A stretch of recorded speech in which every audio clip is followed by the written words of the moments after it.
నెలలోనే 2023 అది 7వ నెల అనుకుంటాను, ఎలక్షన్ ముందు వారు చూస్తుండగానే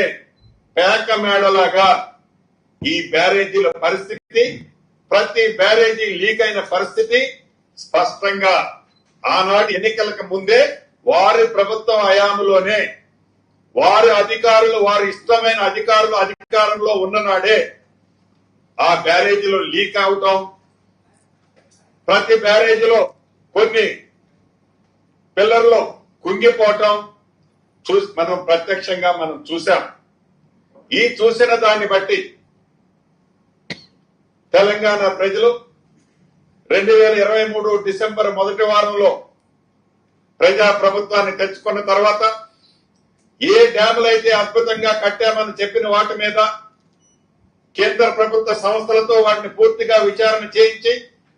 ప్రాథమిక report, in depth report submit చేసిన తర్వాత దానికి సంబంధించిన గుట్టంతా రట్టైన సంగతి కూడా రాష్ట్ర ప్రజలకి, ఇక్కడ ఉన్న మీడియా మిత్రులు కూడా ప్రత్యక్షంగా తెలుసు. తదుపరి పదే కేంద్ర ప్రభుత్వం ఆనాడు తెలంగాణ రాష్ట్రంలో అధికారంలో ఉన్నప్పుడు కేంద్రంలో ఉన్న ప్రధానమంత్రి గారు కానివ్వండి, ప్రతి కేంద్ర మంత్రి కానివ్వండి, ఆనాడు ఈ రాష్ట్రానికి వచ్చినప్పుడు కాళేశ్వరం ఈ రాష్ట్ర ప్రభుత్వానికి ఏటీఎంగా ఉంది, మేము తప్పకుండా దీని మీద ప్రత్యేకమైన ఎంక్వైరీ చేపిస్తాం, రాష్ట్ర ప్రభుత్వం కనుక కోరితే ఏసీబీ ఏదైతే సిబిఐ ఎంక్వైరీ కూడా పెడతామన్నారు. దీన్ని దృష్టిలో పెట్టుకొని కేంద్ర ప్రభుత్వ సంస్థలు ఇచ్చిన నివేదికల ప్రకారం ఒక నిబద్ధత కలిగిన సుప్రీంకోర్టు రిటైర్డ్ జడ్జి ఘోష్ గారిని దీనికి ఒక కమిటీకి వేయటం జరిగింది. వారిచ్చిన రిపోర్టు కూడా మీ అందరికీ గతంలో మేము చూపించాం. అసెంబ్లీ సాక్షిగా ఆ రిపోర్టును పెట్టాం, అసెంబ్లీలో డిబేట్ పెట్టాం. ఆ డిబేట్ లో ప్రధాన ప్రతిపక్షం అద్భుతమైన కట్టిందని చెప్పిన వారు కూడా ఆ డిబేట్ నుంచి ఎట్లా ఎస్కేప్ కావాలనో దారులు ఎత్తుక్కొని ఎస్కేప్ అయిన సందర్భం మీరు చూశారు. తదుపరి దీన్ని కేంద్ర ప్రభుత్వ సంస్థ అయిన సిబిఐకి హ్యాండ్ ఓవర్ చేసిన సంగతి కూడా మీకు తెలుసు.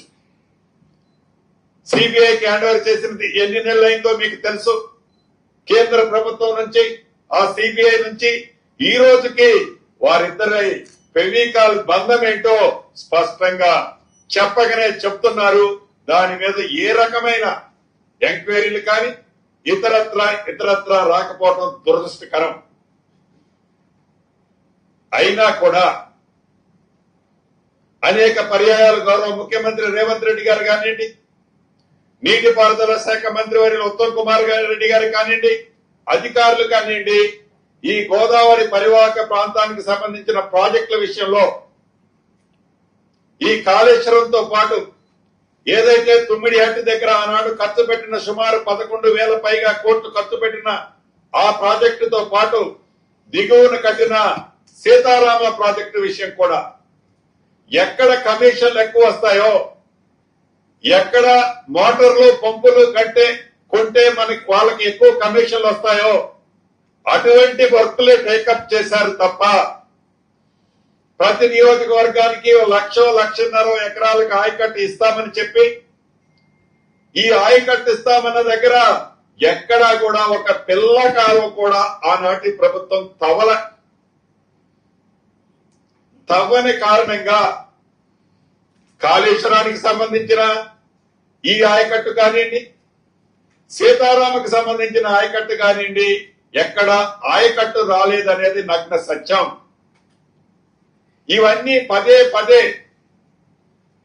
మా ఇరిగేషన్ శాఖ మంత్రి వర్యులు గౌరవ ముఖ్యమంత్రి గారు అనేక పర్యాయాలు అసెంబ్లీ సాక్షిగా చర్చిద్దాము రండి అంటే కుంటి షాకు చెప్పుకొని అభద్రతా భావనతో ఆనాడు 8వ అద్భుతం అని చెప్పిన మహానుభావుడు కానివ్వండి, వారు బావమరుదులు కానివ్వండి, ఈనాడు చర్చలో పూర్తిగా పాల్గొనటానికి వారు చెప్పాలనుకున్నది చెప్తారు. ఏదో ఏలు వంక వచ్చింది,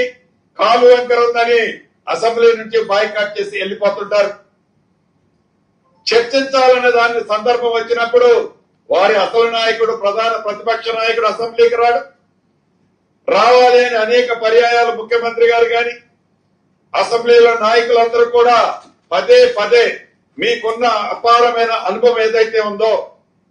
మీకున్న అపారమైన పరిజ్ఞానం ఏదైతే ఉందో పదే పదే నా జ్ఞానాన్ని తెలంగాణ ప్రజలకి అంకితం చేశానని చెప్పిన మహానుభావుడు అసెంబ్లీకి రాడు. వారు తయారు చేసిన ఇద్దరు బావమరుదులు కూడా హక్ చేసిన అంబోటెడ్లలాగా అసెంబ్లీ లోపల అసెంబ్లీ బయట రంకెలేయటం తప్ప, ఒంటి నిండా విషమ నింపుకొని కక్కటం తప్ప నిజాలని నిర్భయంగా ఒప్పుకోవటం కానీ, చేసిన తప్పుని తప్పు అయిందని కానీ, తప్పు కాకపోతే ఇది మాది రైట్ అని కానీ ఏ రోజు చెప్పటానికి వారికి సాహసం లేకనే అసెంబ్లీకి రాకపోవటం, వచ్చిన అసెంబ్లీ అయిందాక అసెంబ్లీలో ఉండకపోవటం కారణం అదే. ఈనాడు దిగువ రాష్ట్రానికి సంబంధించిన నీటి వినియోగానికి సంబంధించిన అంశాలు గాని, తెలంగాణ రాష్ట్రానికి ఇటు గోదావరి కృష్ణాకి సంబంధించిన నీటి వాటాల విషయంలో కానీ అనేక పర్యాయాలు, అనేక సందర్భాల్లో ఇందాక నేను చెప్పినట్టు ముఖ్యమంత్రి గారు గాని, నీటిపారుదల శాఖ మంత్రి గారు గాని ఒక్క నీటి చుక్కను కూడా ఈ రాష్ట్ర ప్రయోజనాలకు సంబంధించిన దాన్ని వదులుకునేదే లేదు, ఎంతటి దానికైనా మేము సిద్ధమని అనేక సార్లు చెప్పినా అదే వంకర కూతలతో, అదే కారుకూతలతో, అదే విషపూరితమైన ఆలోచనలతో మాట్లాడుతూ ఆ పింక్ కలర్ కు సంబంధించిన ఈ ట్యూబులు, ఆ ట్యూబులు, ఆ మీడియా ద్వారా వక్ర మార్గానికి డైవర్ట్ చేయడానికి తాపత్రయపడుతున్నారే తప్ప